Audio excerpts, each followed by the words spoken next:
શ્રીમદ ભગવદ્ ગીતા અધ્યાય 15 પુરુષોત્તમ યોગ શ્લોક 17-18નું પઠન કરીએ, પછી તેનો અર્થ સમજીએ.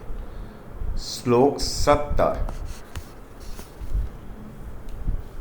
ઉત્તમઃ પુરુષસ્ત્વન્યઃ પરમાત્મેતુ દાહ્યતઃ યો લોકત્રયમાવિશ્ય બિભર્ત્ય વ્યય ઈશ્વરઃ. અર્થાત આ બેથી ઉત્તમ પુરુષ તો જુદો જ છે,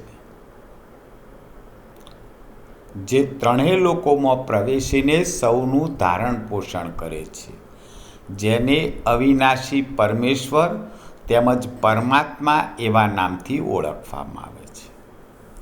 એટલે શરીર અને જીવાત્મા એ બેથી ઉત્તમ પુરુષ એ કોણ છે? તો એ પરમેશ્વર છે, જે લોકોમાં પ્રવેશીને એનું ધારણ પોષણ કરે છે, અવિનાશી છે અને પરમાત્માના નામથી ઓળખાય છે. શ્લોક 18.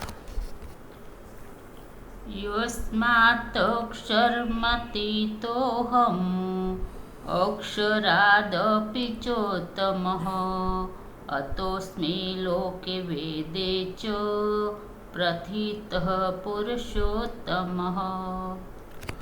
અર્થાત હું નાશવંત જળ સમુદાય ક્ષેત્રથી સર્વ રીતે અતીત છું અને અવિનાશી જીવાત્માથી પણ ઉત્તમ છું. માટે લોકમાં તેમજ વેદોમાં પુરુષોત્તમ નામે પ્રસિદ્ધ છું.